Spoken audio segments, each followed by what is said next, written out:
Good morning.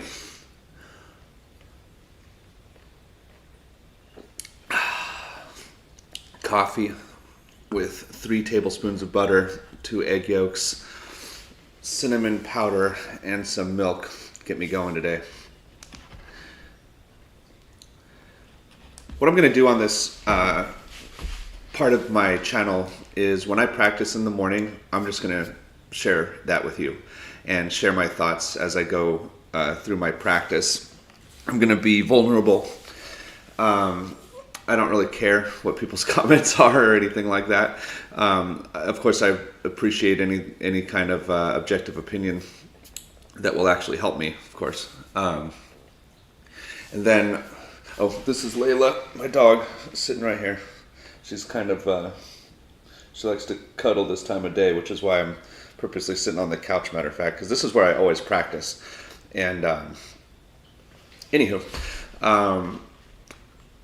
yeah, so we're just going to get started. And like I said, when I'm sitting here on the couch, it's mostly going to be casual guitar practice stuff. And I'm just going to practice like I normally would, as if you're not even here. I might make a couple comments to you, but that's about it. So let me see here. And I'm savvy, but new at using OBS and everything, so bear with me one second. Because what I was able to do,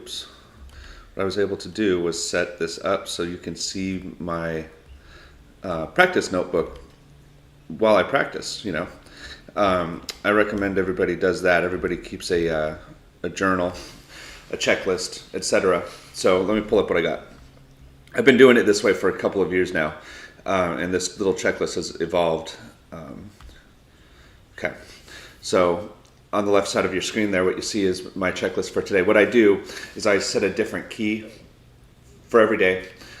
Today it happens to be on E.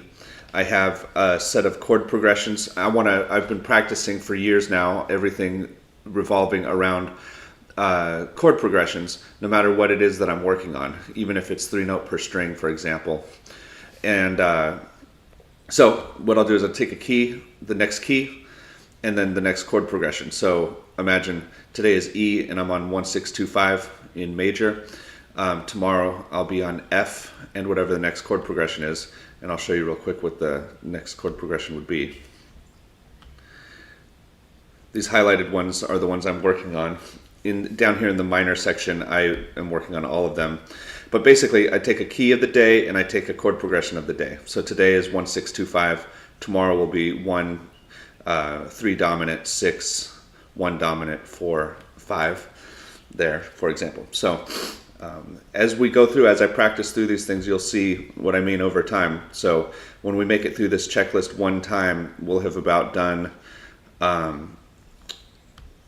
It's going to be like basically 3 weeks or 30 days for it to cycle around. Of course, the keys are going to, simplistically said, cycle every 12. But sometimes it's fun to call F E sharp, you know, and instead of calling it D sharp, you know, the second time around I'll call it E flat, just to change my perspective a little bit and keep that fresh.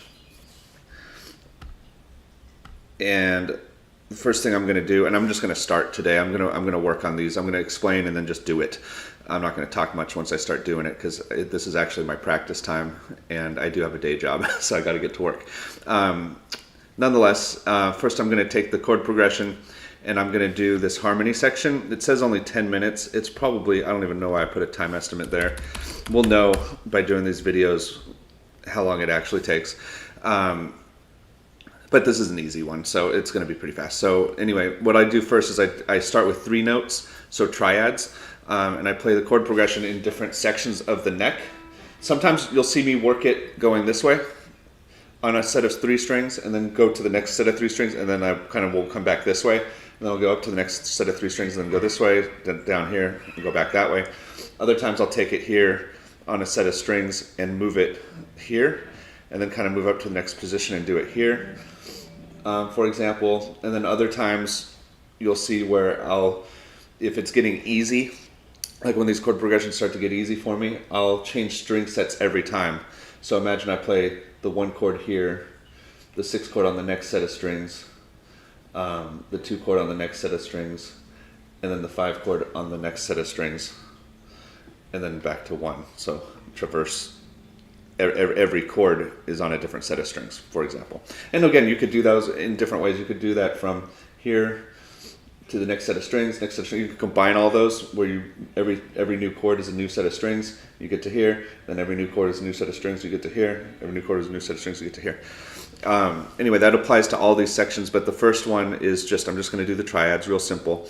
And I always start with the chords in my guitar practice for the last 5 years or so, because it just gets my fingers stretched and comfy, and there's nothing to do with a metronome or anything like that. And then I do triads, and then I do dyads, just 2 notes at a time. And then my thing says monads, which I think is a word, but it's just arpeggios. I'm just being funny there.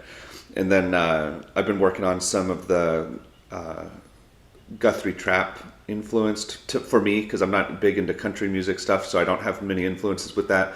But Guthrie Trapp and Tom Bukovac doing sixths, which I like, or little inversions, and those are just 2 note per two string or 2 note chords, but there's a string in between, basically. I'm not real being too specific on is it a sixth, is it not. I'm just playing the notes of the chord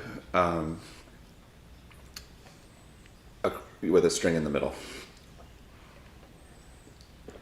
which just so happens on guitar to basically be sixth all the time. So I just keep it simple. So anyway, I think I'm tuned up. Let me see. Try to fix this a little bit. Not sure I love that. These chords will sound really bad if you're not tuned up, of course. But you know how a lot of guitar practice you can get away with being out of tune a little bit sometimes. Everyone can admit that. We'll talk more about this guitar later sometime, because I've been really impressed with it. I got a great deal on it. It had some issues. I set it up perfectly, and I seriously have not had to tune the thing for like 6 months. It needs new strings, but wash your hands before you practice. You won't need new strings as often. All right, so I'm going to mute my microphone, unless I need to say something, but otherwise we're just going to get to the triads, and you'll see me work off the checklist, and this is just what we're going to do. If you ever have any questions about anything that I'm doing, or want further information that you think would be helpful, just put it in the comments below. Thanks so much.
Saw that mistake coming right as my fingers went on it. That's okay. That's why it's called practice. If you're not pushing the edge of what you know or what you're good at, then it's not practice.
By the way, big point of this, uh, doing these things for me with you, is I don't really want to produce guitar lesson videos and stuff, and everything you see out there is people doing things perfectly, usually with lots of takes. I thought it'd be refreshing as a creator to make videos where, like this, where there are no edits.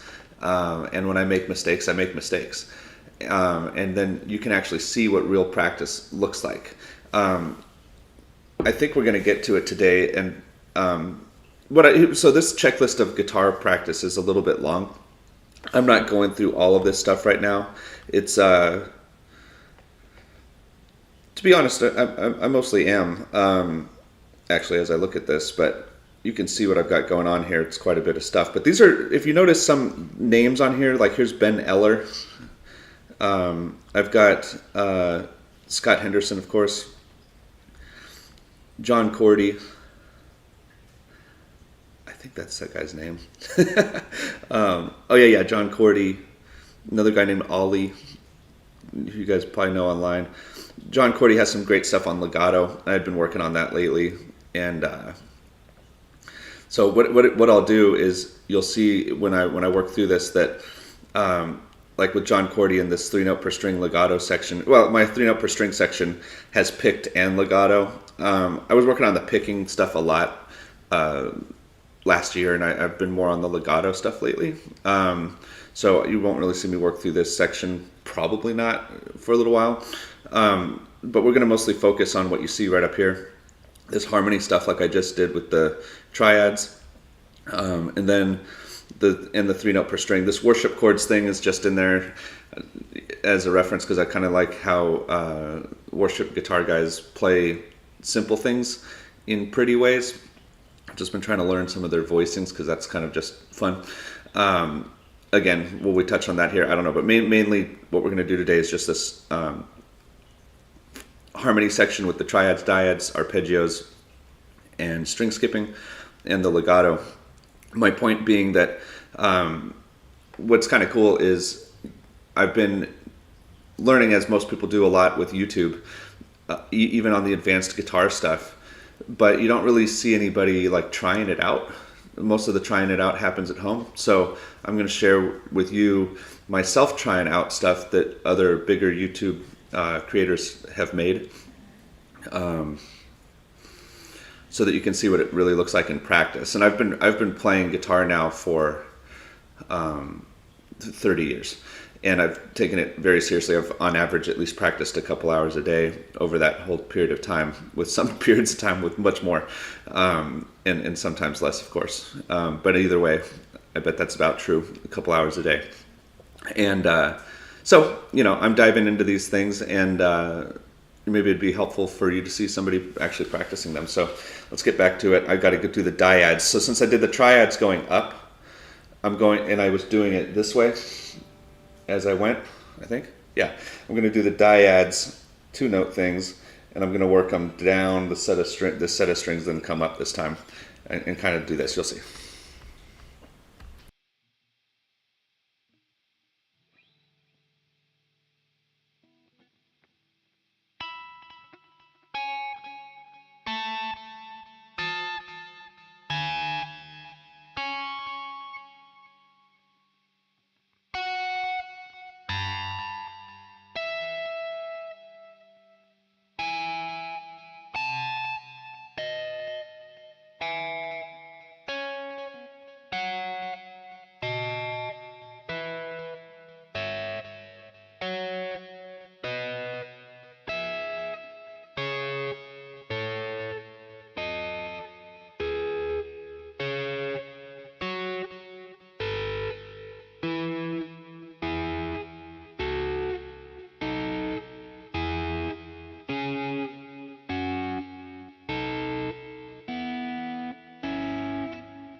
Anyway, let's try that again.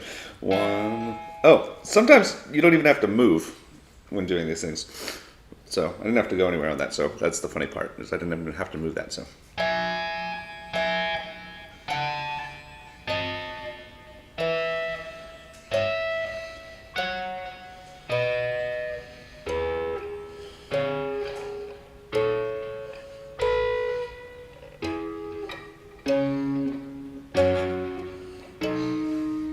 Turn off this mic.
I think that's good enough for those.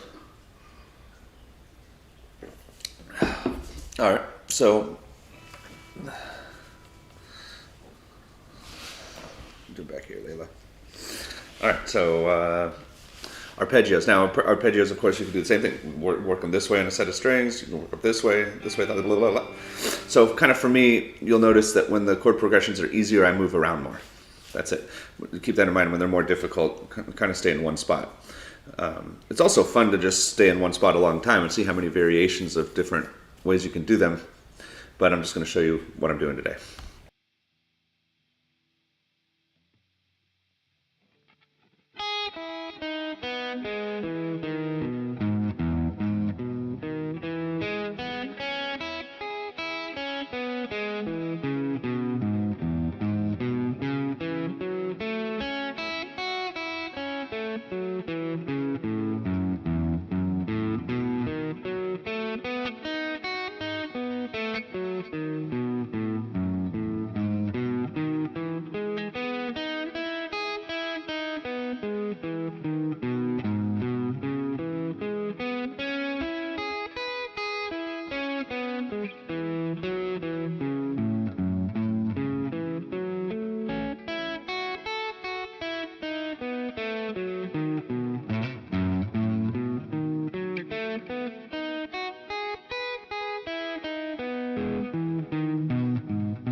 So anyway, you could tell I kind of picked it up at the end there once I was getting comfortable, and you see those little mistakes.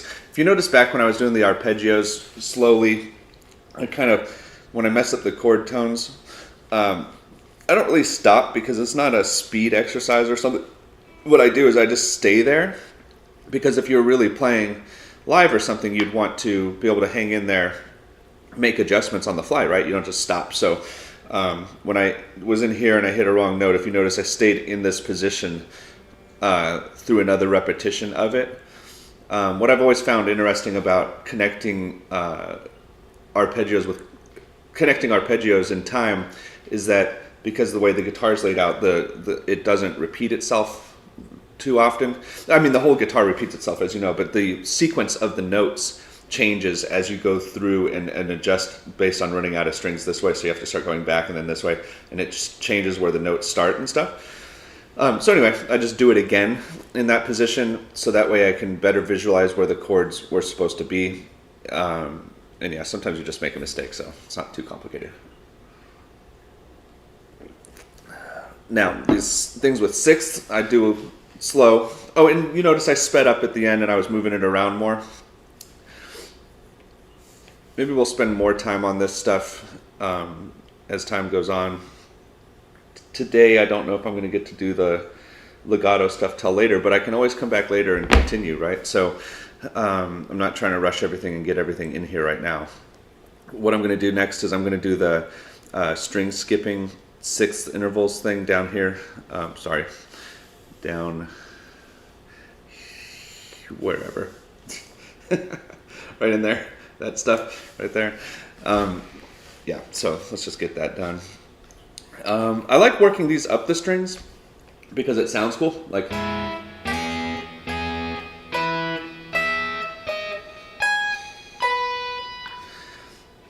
because you get those.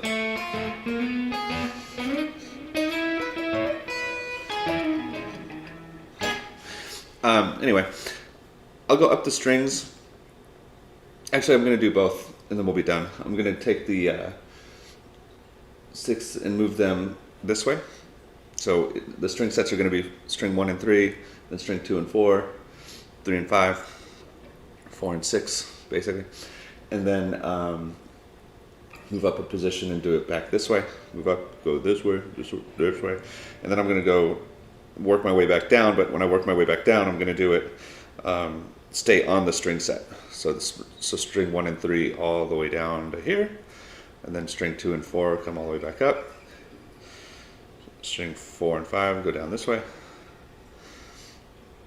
or I mean 3 and 5, whatever, and then the D and the E string coming back up here, and then we'll be done. All right, for now. We'll come back and do the legato a little bit later, maybe around lunchtime or something. Let's see. By the way, I hope you can hear the chord progression in what I'm doing. That's the whole point. So I think that's obvious.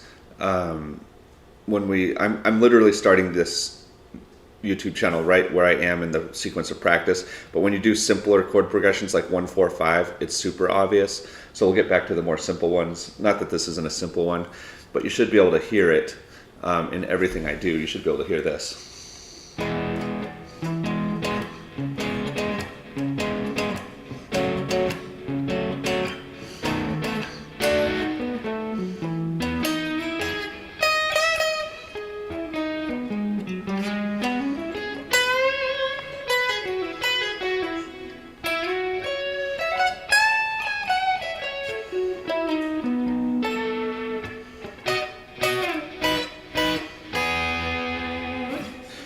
For example. Anyway. Coffee. All right, so here we go. I'm going to mute the microphone.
I'm noticing I'm messing that up. I'm playing 1-5. I'm playing playing E major, then B major. I'm gonna start over, and I'm gonna slow it down.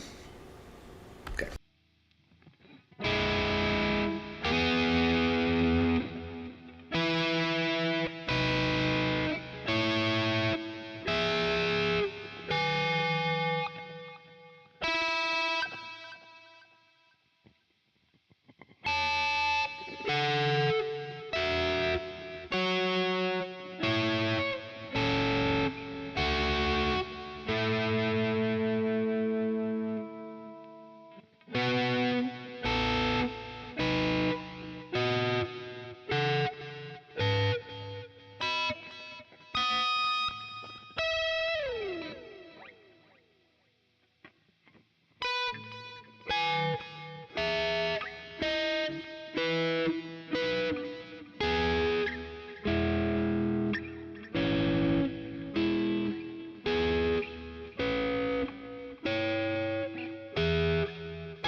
And then, lastly, before I go, I'm going to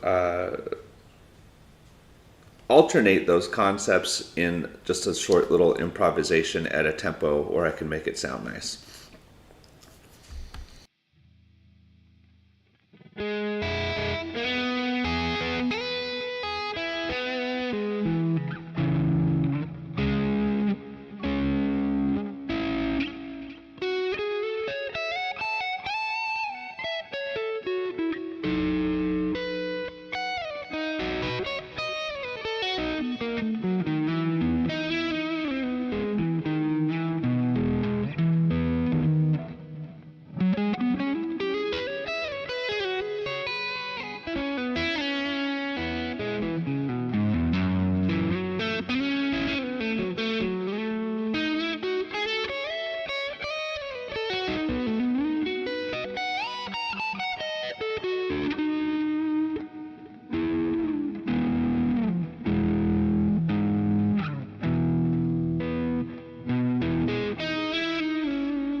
just going to call it there. One thing I noticed is that talking during these videos takes away time from practicing. So I'm not going to get to cover everything I wanted to today, but at least we know that this system is working, and you'll see it practically every day. As long as I'm practicing here at home, I will turn this on.